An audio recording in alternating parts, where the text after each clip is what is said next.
So as soon as it actually loads the little preview, then it'll let me go live. There we go. Awesome.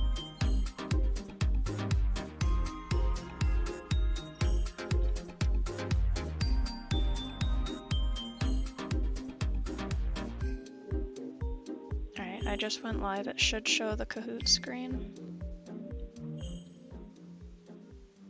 Refresh it. Yeah, it might take a second to load up. Yeah, I think it's loading. Can't quite tell because it's loading, but it appears to be loading the right thing. Okay, yeah, it's going. I'm going to definitely make sure the audio. Alright. Do you want to start the intro while I join the Kahoot so it can actually run classic mode?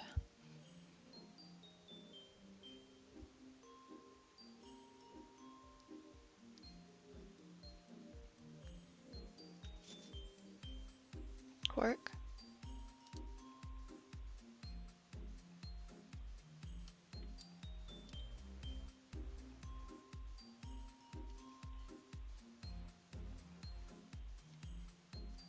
Okay, so now I'm just buffering, and I'm not sure if that's my end or if that's your end. I think it's mine. Probably mine.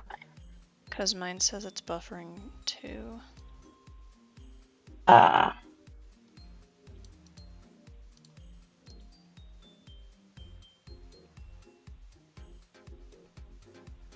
So people will probably experience buffering, but the stream will be there and it'll be available as like a watch later type thing instead of just the live stream. So if this is the best we got, then I guess we have to go with it because we're already 10 minutes in. Yeah. So if yeah, go ahead and do the intro and then we can get started. Intro.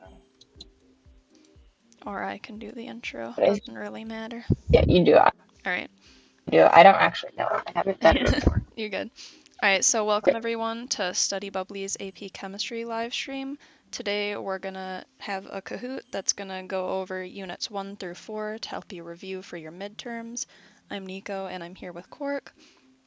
As we wait for everyone, as we wait for everyone to get ready and start joining the Kahoot challenge, we're just gonna go ahead and tell you to check out our website where we have our notes and podcasts, because while our stream and review is helpful, it doesn't go as in detail as our notes and podcasts do, so make sure you guys check those out and join our Discord server where we can offer more in-time help with any of your questions you might have for more subjects than just AP Chem. We also have other subjects such as AP Bio, Physics, Lang, Calculus, and some others. So we're gonna wait about another minute for people to join up in the Kahoot challenge, and then we're gonna go ahead and get started.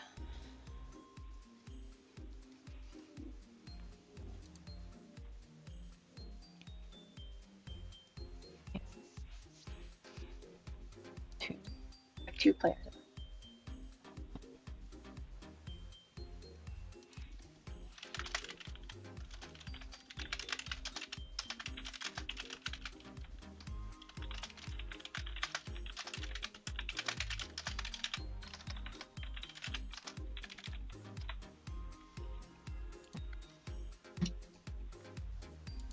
Alright, so I know the stream's kind of lagging behind, but we're gonna go ahead and get started.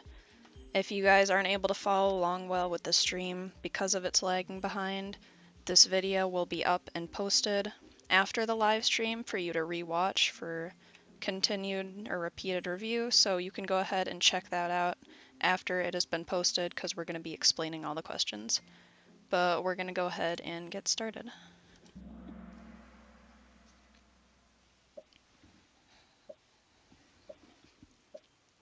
So the first question is, what is the name of VCl3? And you have a few different options here and not too much time, so go ahead and pick which one you think it is.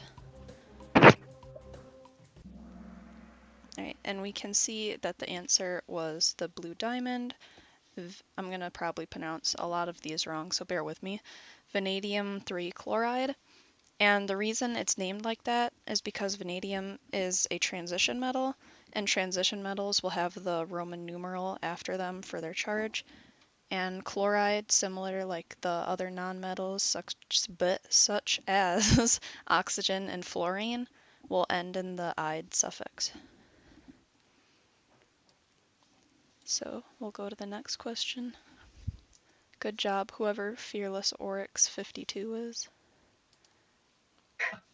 The next question is, how many molecules are in 4 grams of sodium? So you have a few different options, and you can see that they're in a type of like scientific notation form. So we'll give you a little bit of time to answer those, and then we'll see which one is correct.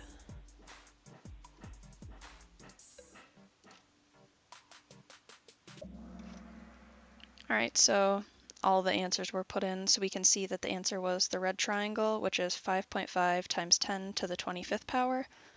Quark, do you want to explain why that one was correct, or I can? Sure. This one is correct because to get to molecules, you have to multiply. Well, first, you have to multiply. You have to turn 4 grams into moles, and then you have to multiply by Avogadro's constant, which is 6.023 times 10 to the 23rd. Yep. That, yeah, 23rd. All right, so we'll And move then, on. Oh, sorry. You can keep explaining. no, Okay. continue. All right, so the next question is, what element is this? And you'll have a picture that shows the element.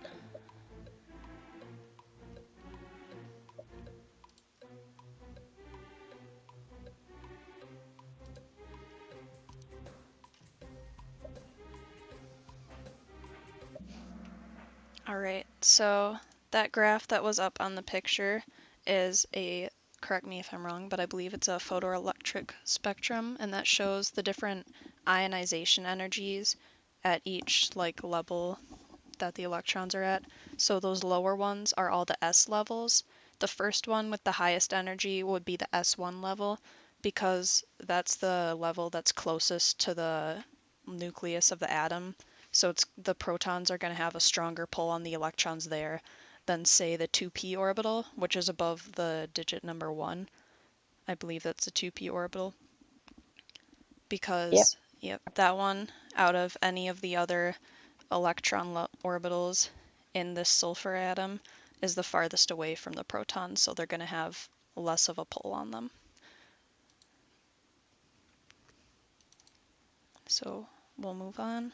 Which of the following definitions are true? And you have definitions for homogeneous and heterogeneous, which apply to both mixtures and substances.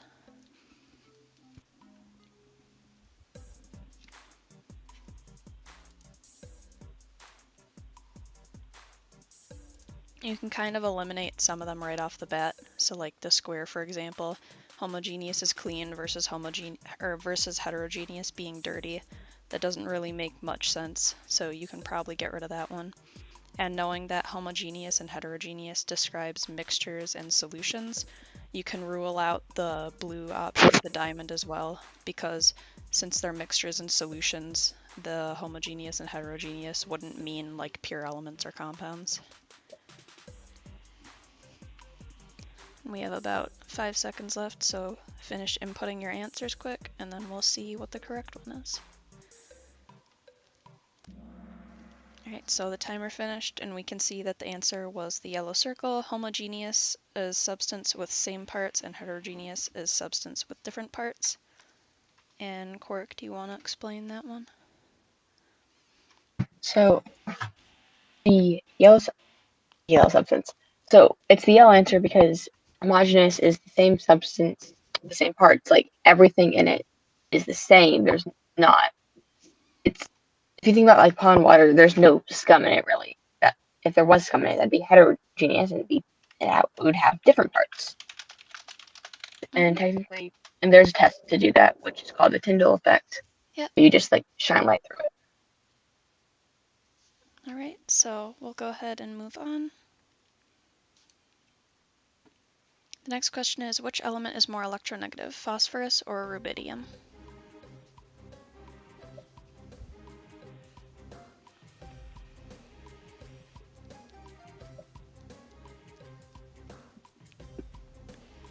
And we have about 5 seconds left, so finish inputting your answers, and then we'll see what the right one is.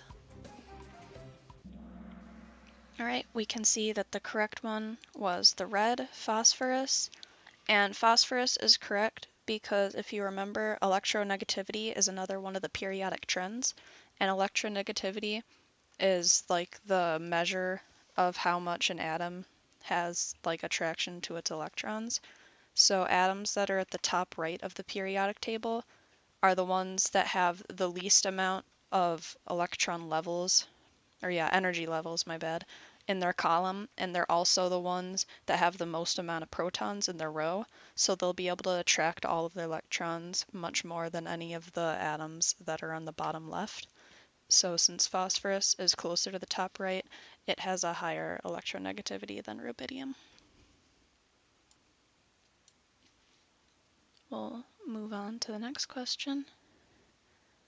What is a valence electron? And your options are any captured electron, an electron that is in a bond, one of the outer 8 electrons, or the 8 closest electrons to the nucleus.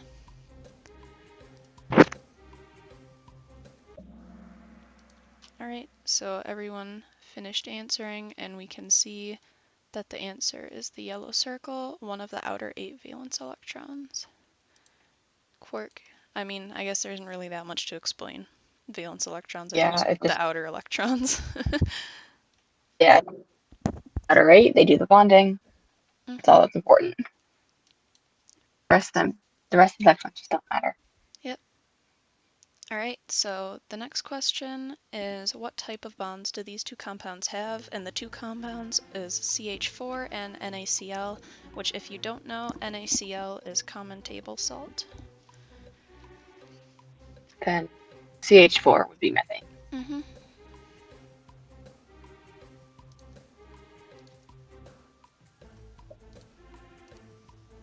Alright, so we have just a few seconds left and we'll be able to see what the right answer is.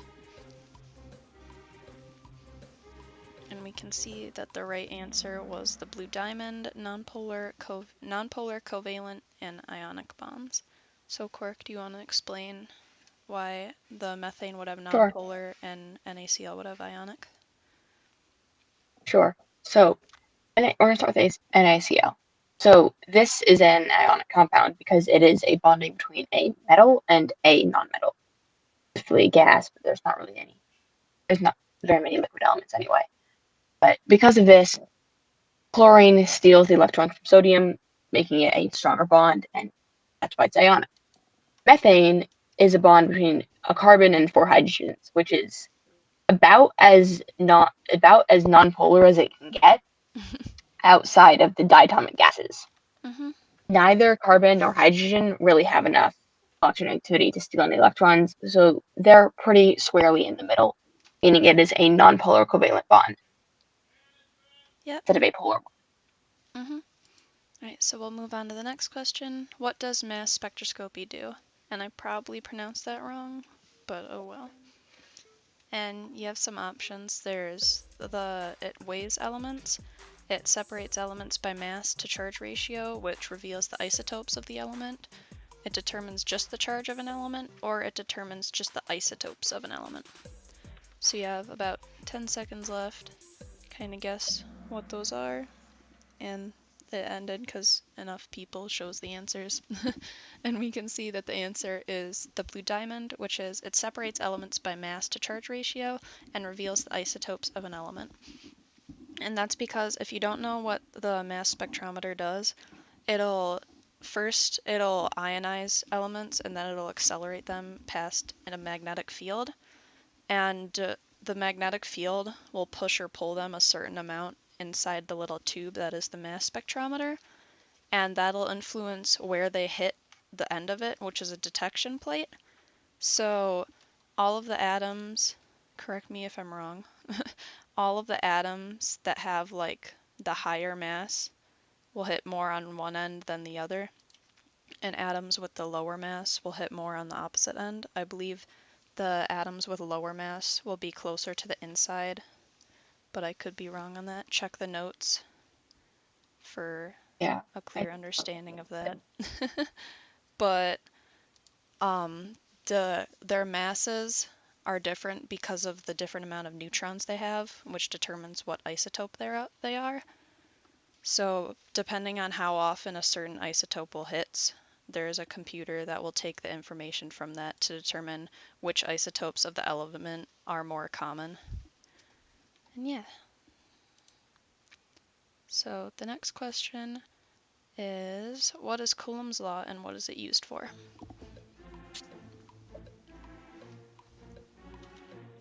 So you have a few different options here, all of them having equations in them. So you have to figure out which equation is correct as long as what it's used for. And you have about 10 seconds left to figure that out, and then we'll go ahead and move on. And we can see that the correct answer was the red triangle, and that is F equals K times Q1 times Q2, and both of those are divided by R squared. And Coulomb's law determines the amount of energy between two atoms. If there really is more to explain for that, Quirk, do you want to explain more? It's kind of So I'm self-explanatory. going to guess that Huh? most people, if they got it wrong, would have done the blue diamond. And you just have to remember that Coulomb's law has a constant in it, even though it's not. It's important. Nobody remembers that. And then, while it does calculate bond energy, it can also calculate the repulsion between two atoms. Yep. Well, yeah, bond energy has extra uses. Mm-hmm. And that's about it. All right, so we'll move on to the next question. And it is, which of the following compounds has a higher lattice energy, NAF or KCl? So if you don't remember what the lattice energy is, that is the amount of energy that is released when an ionic solid forms from two gases. So with that in mind, you may be able to guess. And the answer was the red triangle, which is NAF versus KCl. And NAF have, I believe, yeah, sorry, NAF has a much, like, their differences in electronegativities is higher than it is between K and Cl. So that means that, first of all, it's going to take kind of more energy for them to be able to form. But that also means that because their electronegativities are so different, the amount of energy that's released when they finally become solids is going to be a lot higher than it is for KCl. Right? Yeah. Alright, so we'll move on. And the next question is, what type of alloy is the following compound? And you can see in that image there, it's relatively large enough to see. You have a lot of larger red circles followed by a few smaller blue circles dotted around in the middle. And you have about 5 seconds left. And we can see that the answer was the blue diamond, a substitutional alloy. Quark, do you want to explain why it's that versus interstitial or pure metal?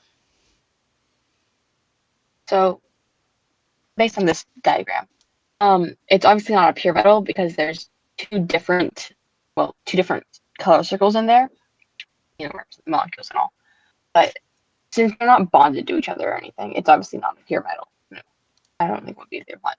Well, it wouldn't be if they're bonded to each other anyway. It's not important. It's not interstitial because the blues have taken the exact place of where the reds were. They're not like in between the reds. They're not like squeezing into the little gaps. They're just substituting themselves. Mm-hmm. Alright, so we'll move on. And the next question is, what is the Lewis dot structure for VOCl3? And you can see that there. I'm going to try to zoom in a bit so it's easier to see. That's about as far as I can zoom in. But you see we have 4 different Lewis dot structures there.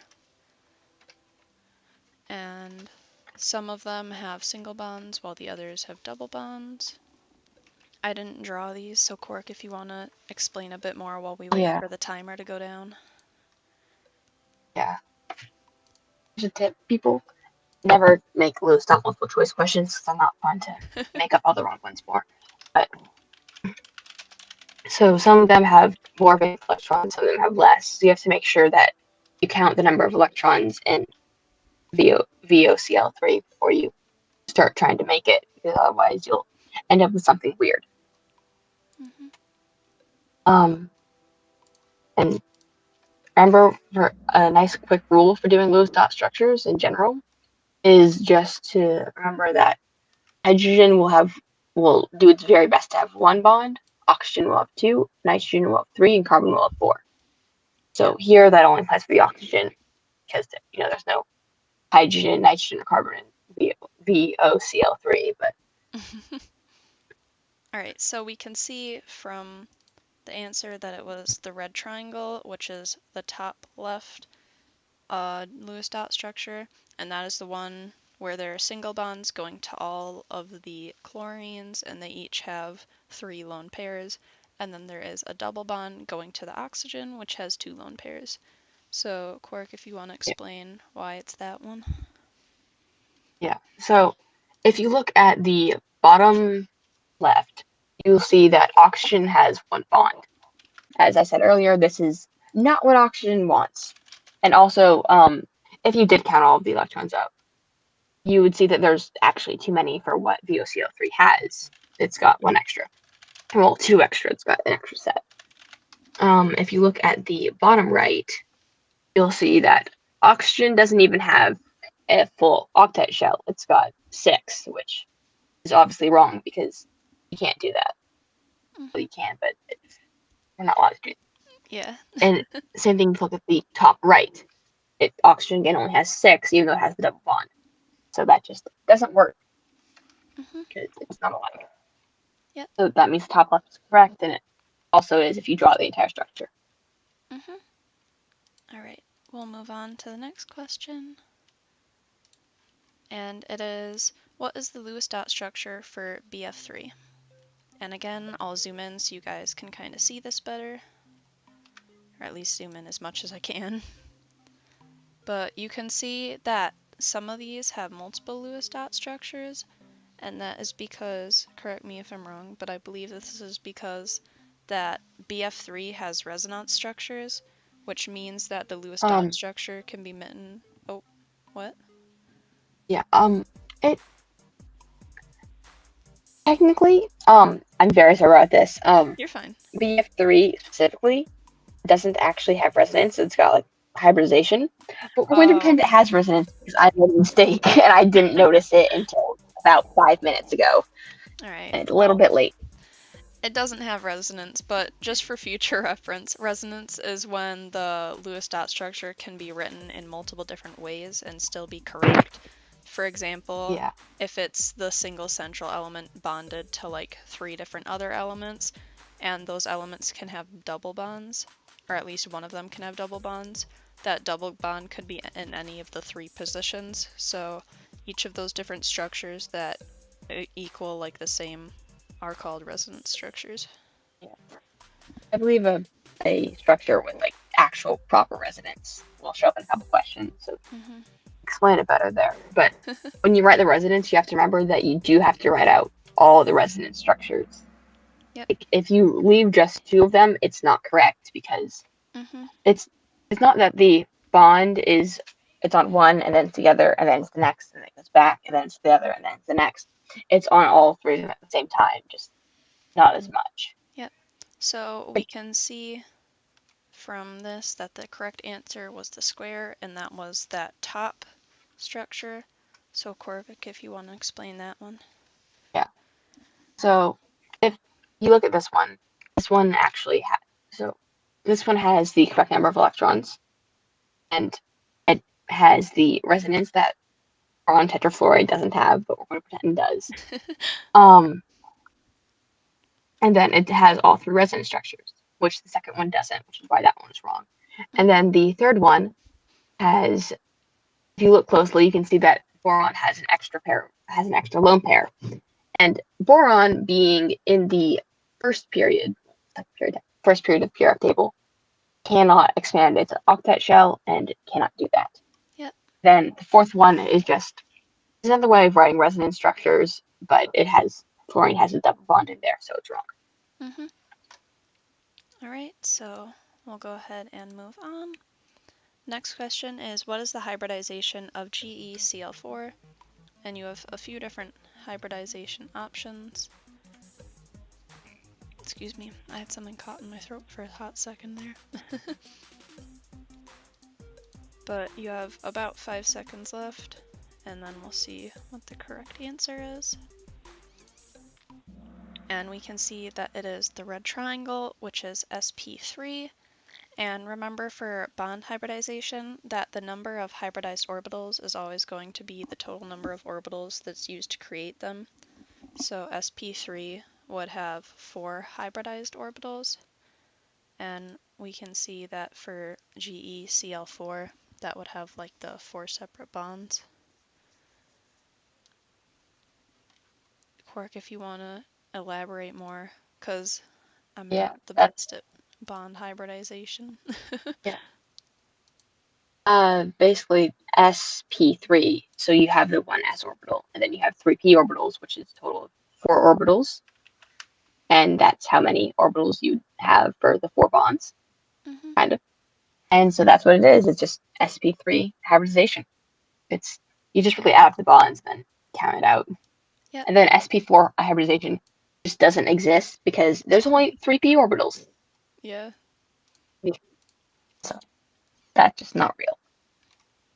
Alright, so we'll go ahead and move on. And the next question is, what is the Lewis dot structure for phosphite? And I'll try to zoom in on this again.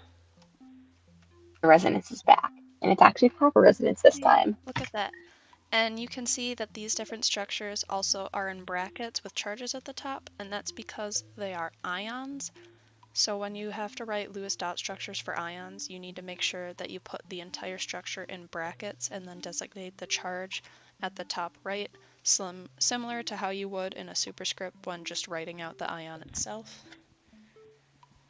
Yeah.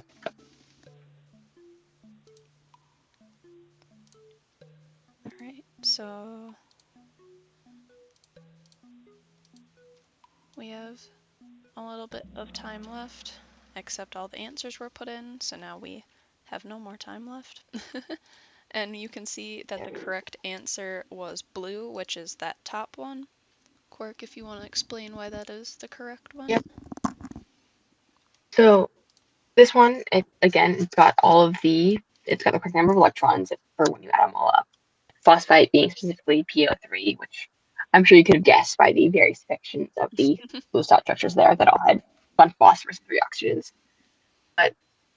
So let's start at the bottom. For the bottom one, each of the charges, they're all -1. And it's just not -3. And that is why it is wrong. Because you do have to actually have the correct charge. It's very important. The next one, the second from the bottom one, the phosphorus, while it does have the full octet and it has all 8 electrons there, there's actually 26. Yeah, 26. Or either 26 or 24. You guys should know since you probably drew it out. Phosphorus, because it has the 3 orbital, it can expand its octet, and it does that to accommodate the extra electron that comes from just having those 4 elements there. The second, the top one's wrong because it doesn't have the charges, and those are important. You do need to have them. And the top one's right because it's got everything. Everyone is happy. All the electrons are used up, and the charges are correct. All the resonance is there. All is well. Yep. Pretty much. So we'll go ahead and move on to the next question. And it is, what is the molecular geometry of a molecule with 2 lone pairs on the central atom and 3 bonding pairs?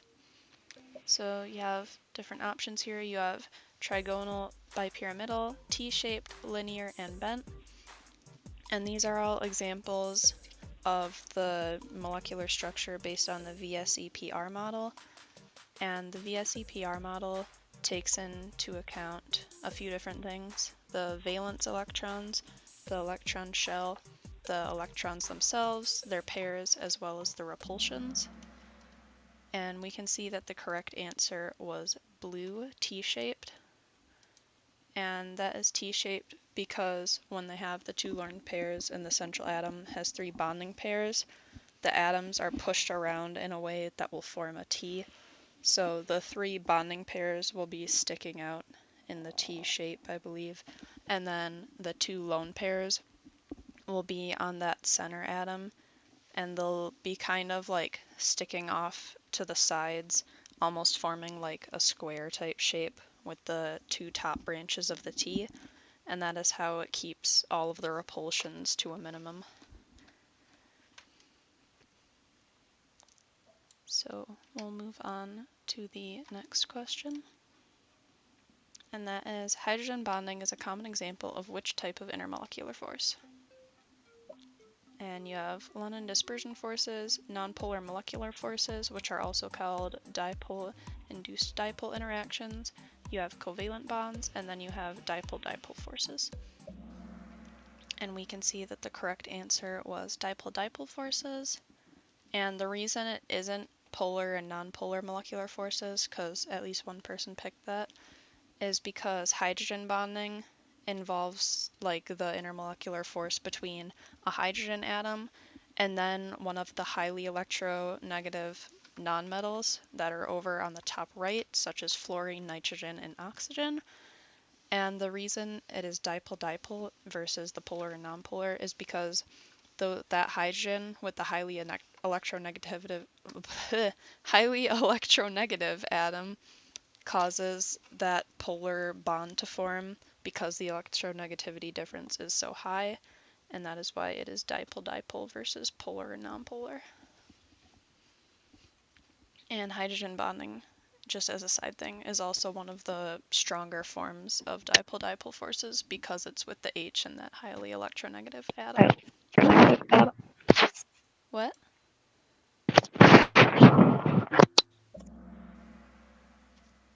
Did you say something, or was your mic just being whack? Alright, my mic's just being whack. It Ah. doesn't like it.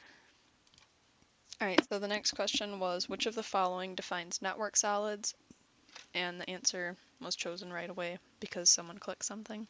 But we can see that the answer is ionic solids containing strong covalent bonds to form a giant molecule is the network solids.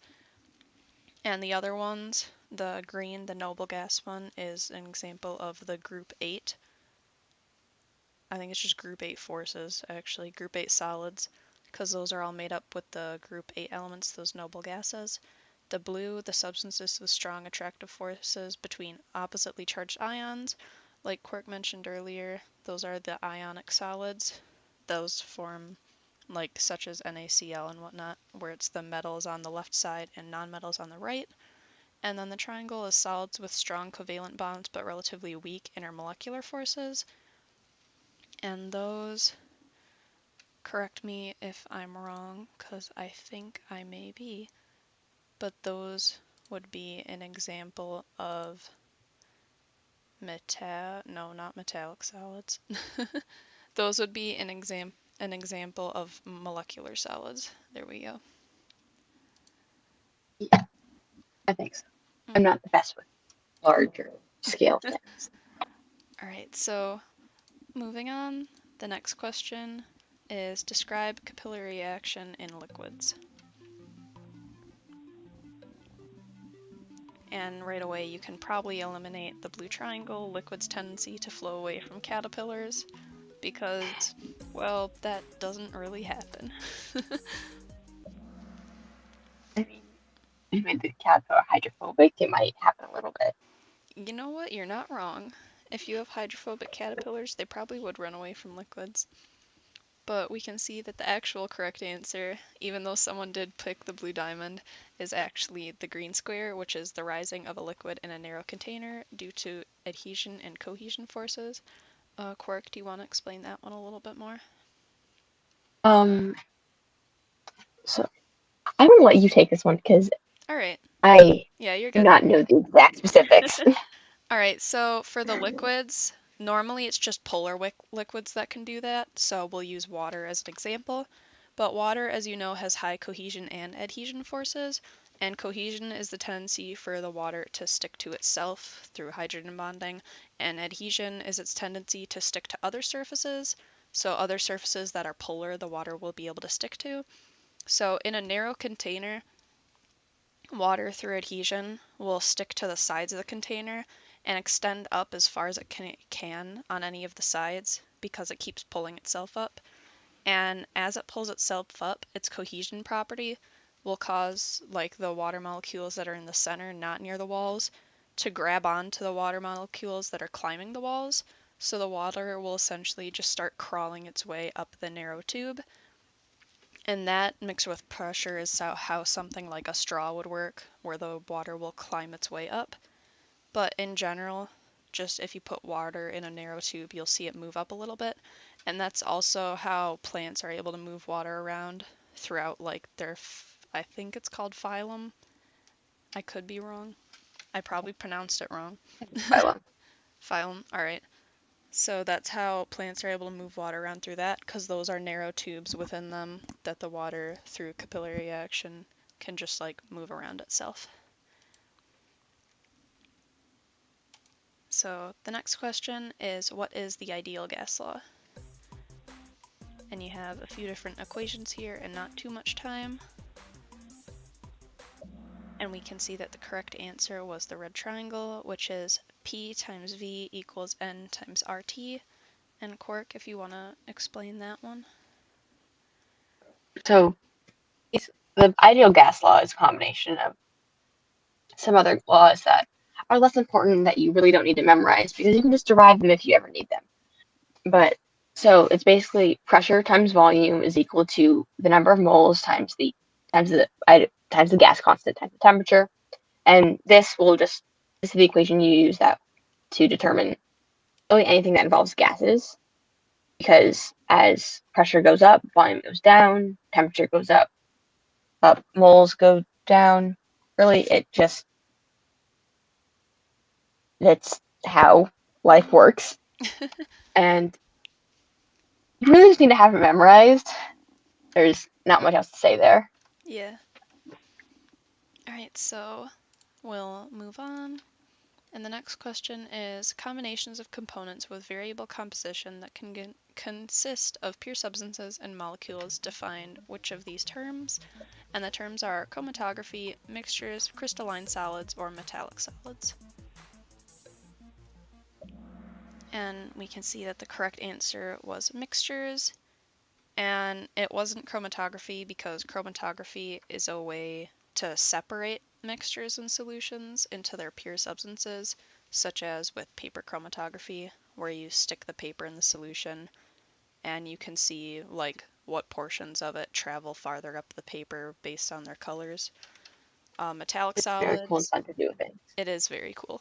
Metallic solids and crystalline solids are both examples of different molecules with properties of solids, so that's not really like a combination of components with pure substances and molecules, because they essentially are just the pure substances and molecules. But mixtures are those different combinations of different molecules in the same one component. But we'll move on. And the next question is, which of the following describes saturated solutions?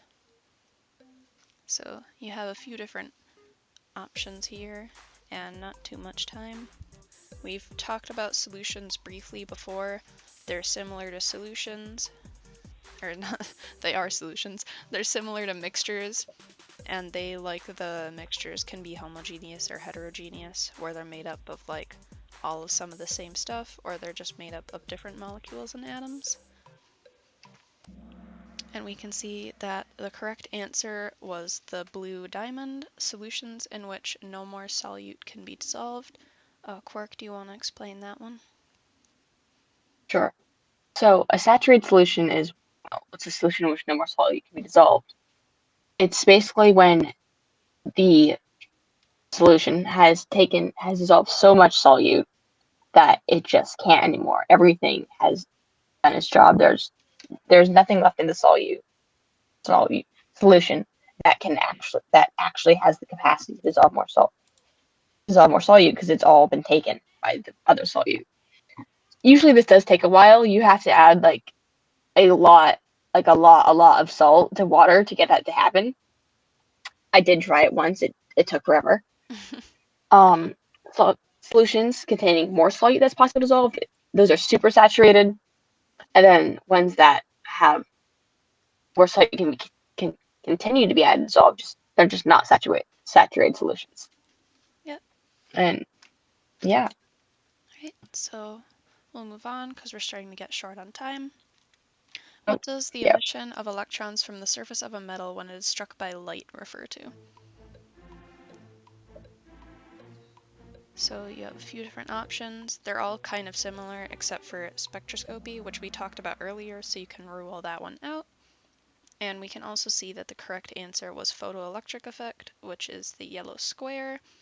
And it's photoelectric effect because, one, that is the term for it, but it's not the dual nature of light, because the dual nature of light is actually something that was found out based on findings by people such as Planck and Einstein, and it's the idea that electromagnetic radiation can be shown in characteristics of particulate matter as well as in wave properties, which was something that was like really important and controversial because previously it was only thought that characteristics of light could only be seen in wave properties because of that separation of energy and matter.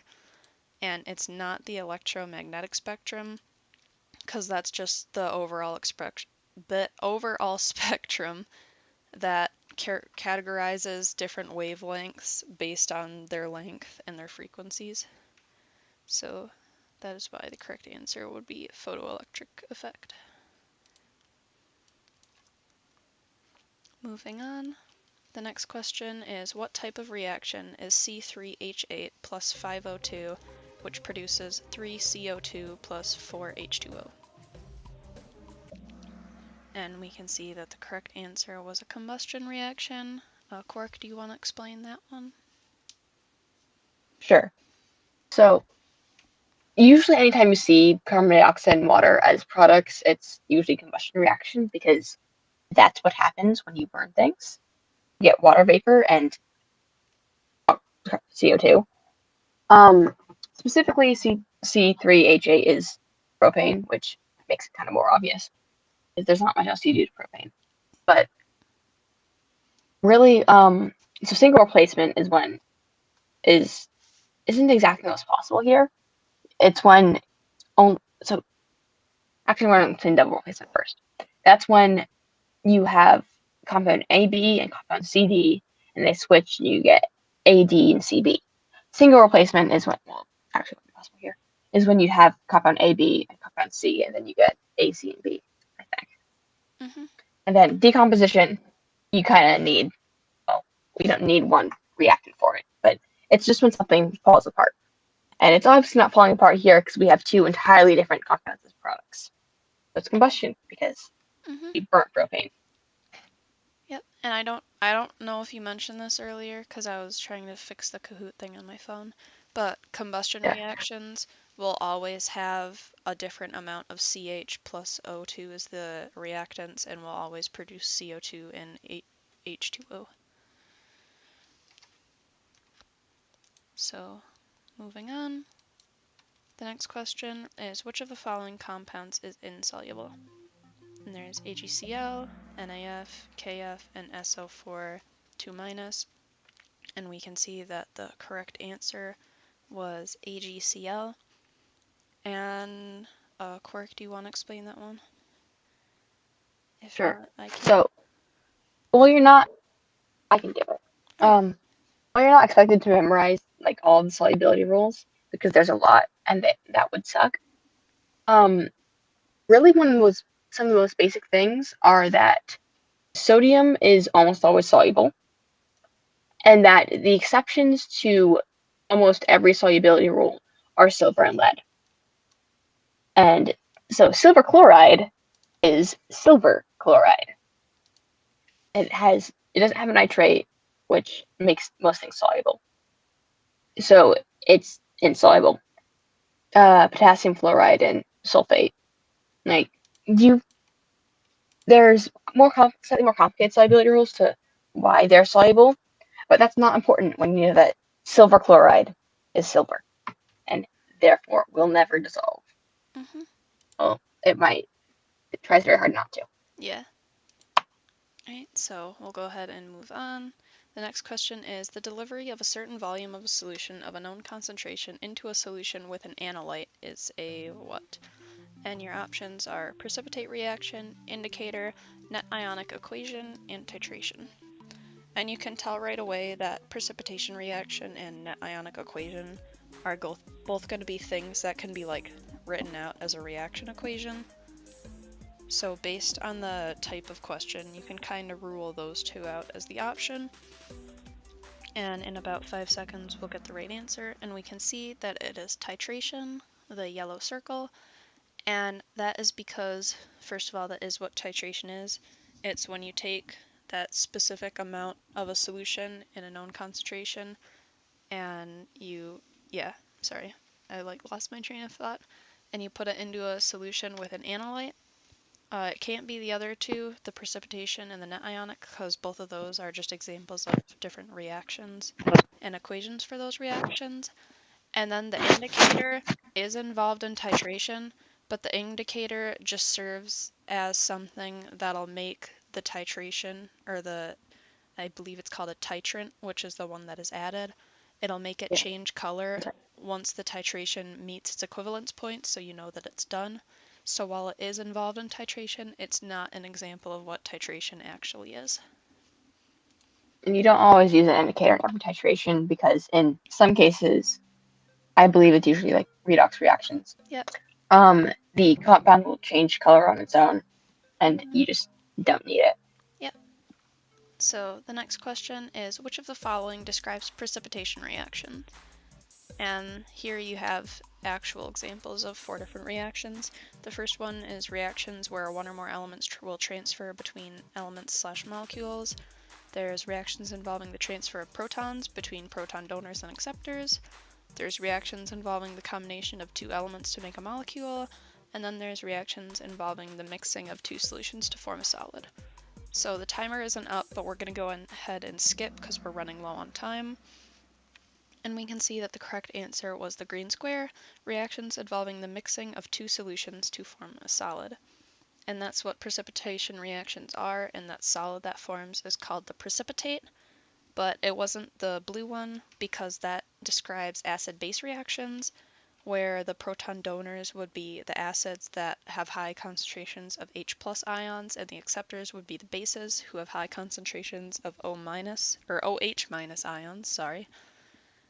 And that triangle where one or more elements will transfer between elements and molecules, that was like similar to the combustion reaction we talked about before, where the elements are just transferring around and changing.